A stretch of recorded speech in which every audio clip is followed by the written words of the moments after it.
5 on? Times 2-ish, I think?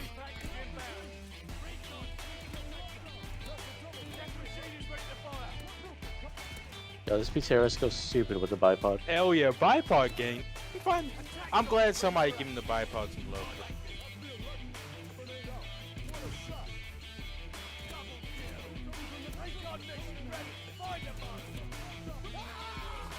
I sprayed the shit out of that. It's technically a 5 on.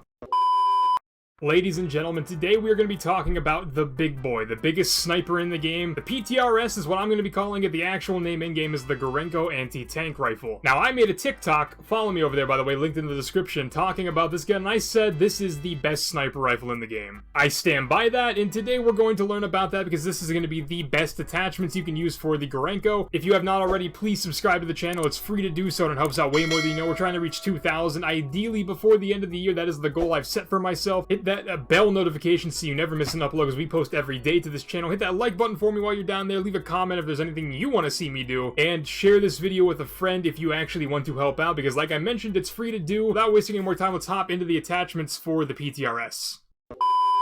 So like I said, in my opinion, the PTRS, the Gorenko anti-tank rifle, is the best sniper rifle in this game. This kinda goes back to what I said in a video I made a few weeks ago where I basically said the sniper rifles in Call of Duty Vanguard sucked, they're awful. In that video, I hinted at the fact that by the time World War II had rolled around in real life, bolt-action rifles were basically obsolete to the point where, like, there was no chance you could compete with them. And believe it or not, that applies to the video game logic as well because a semi-automatic rifle shoots faster than a bolt-action rifle, therefore you can do more damage more quickly. But with that said, let's start off with the muzzle device. So starting with the muzzle, as per usual with like the rest of the semi-automatic rifles and the sniper rifles in this game, the muzzle device doesn't really matter that much. I'm personally using the G28 compensator just because it does some vertical recoil mitigation, but honestly you could use anything in this class you wanted to as long as it doesn't impact the ADS time. Coming down to the underbarrel, this is one of those things where like there just aren't many attachments. You have the bayonet, the bipod, or the flashlight. I'm using the bayonet so I can be a little bit more lethal up close. It just gives me a fighting chance if I'm like right next to somebody so I don't have to spam my bullets.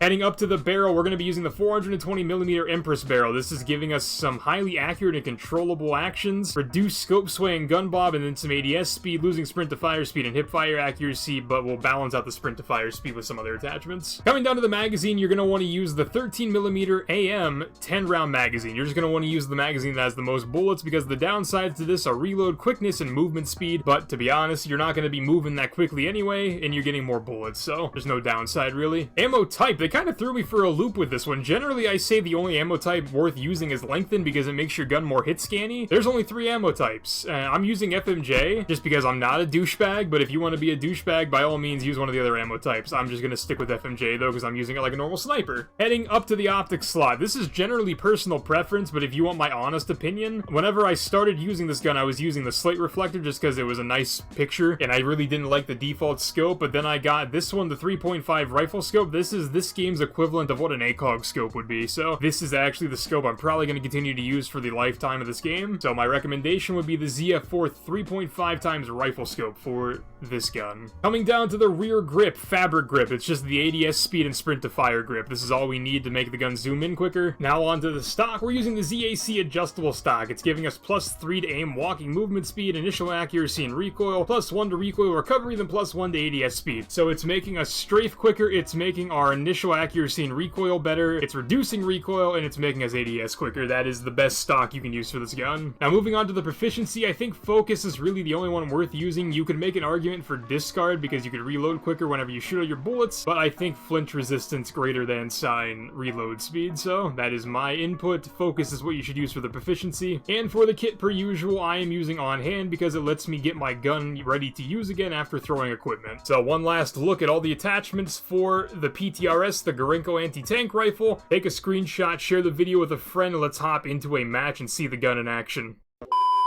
And for those of you wondering what the rest of my class is, I'm using an overkill class with my Car 98, which has all these attachments on it, and the short stock is that's behind my face cam. Forward intel, survival training, the throwing knife, and then a stun grenade. And also, side note, I don't know if you guys can tell by looking at me or like listening to the way I'm talking, I am beyond tired right now. I slept like absolute trash last night because my body just decided it didn't like sleep. It wanted to be in pain all night, so right now I'm basically a zombie, so I'm gonna try to get this video made as soon as possible, get it edited, uploaded, all the good stuff, and then I am going going to go to bed because my goodness do I need sleep. It's like we got some good old 10v10 Gavutu map just started. Looks like we have a good map to go on, so we are going to do that. So this gun, while I think you can play aggressively with it, if you've seen my clips, you can definitely play aggressively with this and do well with it. There are some instances where the sprint to fire speed is a little goofy, so you kind of actually have to change your playstyle ever so slightly to basically just pre-aim corners in some instances, because the sprint to fire time is going to get you. There are a lot of instances whenever I'm sprinting around the map, slide canceling, etc., etc., and then out of nowhere I try to shoot somebody and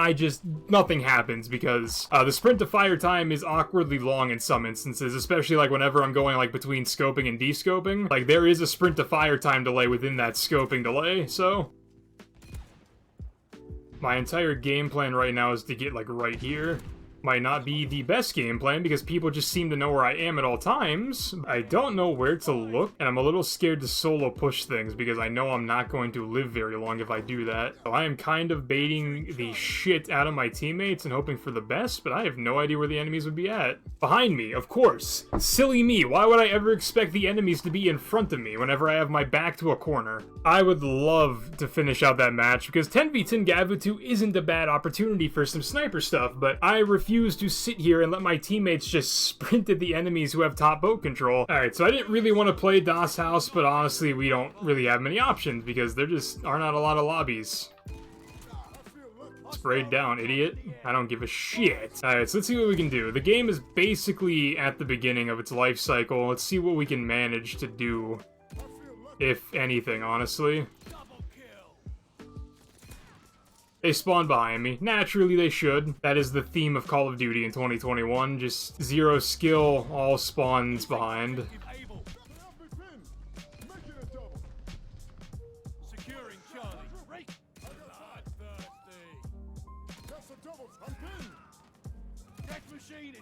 I don't know what's going on. I just got a death machine somehow. I'm probably gonna re-peek and die because there's somebody pre-aiming this. Yep, there is. Oh my god, that guy just got a 6-on with a shotgun. Glad to see those are fixed. Why? Dude, why? How did I... I'm not upset. You're upset. Shut up. I have no idea what's going on. I'm just on fire. I don't know what's happening. There's no reason or way to tell what's going on because you're just literally on fire. Like, existence is just pain. That's all there is to it.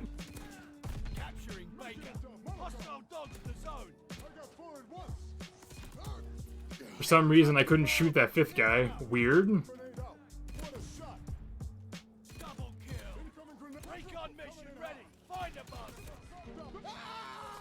I sprayed the shit out of that. That's technically a 5-on. Oh, dude, I don't deserve that. That's probably karma for spraying the shit out of these guys. It genuinely upsets me that this game rewards people for playing like absolute bitches. Like, literal bitches is what this game rewards people for playing like.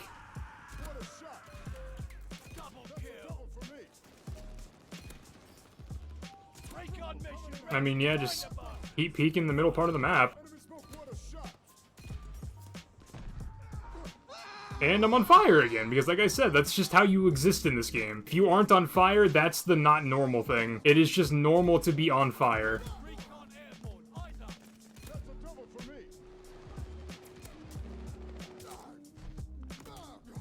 I have no idea how the other team is allowed to do this.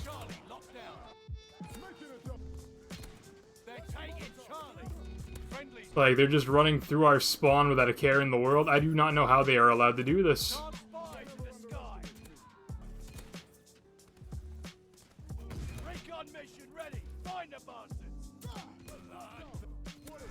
Enemy's got a death machine coming in. Triple kill. Recon mission ready. Find the bastards. How is there, like, nobody else that's peeking mid-map on Das House? Closing with Charlie. Like, the fact that this is considered normal in this game is absolutely ridiculous, bro. Like, it's normal just to be on fire at all times. It's normal to be spawn trapped. It's normal to have people spawn behind you. Like, dude, this game is so just not optimized. I don't even know if that's the right term. It's just, this game doesn't make sense. Enemy bombers coming up. Recon mission. That's one of those instances where the sprint to fire time kind of got me, because, like, I don't really know how to adapt to that, because I just kind of stare at the enemies and hope they don't shoot back, which, like, honestly is, like, my only game plan half the time. They all circled back just to kill me. The teamwork is unparalleled, bro. Better teamwork than Optic Texas. I got play of the game. Is it when I sprayed? Because I totally don't deserve it. No, this is this. Why was that play of the game? I literally hit like a fucking 5 on ×3 because I sprayed. Unfortunately, this entire lobby was dethroned because one guy was using shotguns, and I don't know why Sledgehammer hasn't figured it out yet. Shotguns are broken. Like, even with the nerfs, the shotguns are still absurd. And, like, I just don't know if they don't care, if they think the shotguns are fine. Just the stuff in this game that's broken is so broken to the point where I actually don't understand how it hasn't been addressed yet. Like, do they not know how to fix it? Because it's simple. You just lower the damage. You lower the fire rate, you lower the abilities of the weapon. Like, I don't get it, man. Like, the game has been out for a month and a half at this point, and we still have the busted ass shotguns and, like, the thermite spam. How is the game still in this state of disarray? Like, I can't wrap my head around it, and, like, the more I try to wrap my head around it, the more it upsets me. But that is the PTRS. That is the best PTRS class you can use in this game, the Gorenko anti-tank rifle. This is the best class setup for it. I hope you guys have enjoyed the video. I hope the video helps you. I will talk to you in the next video. Have a great day. Peace.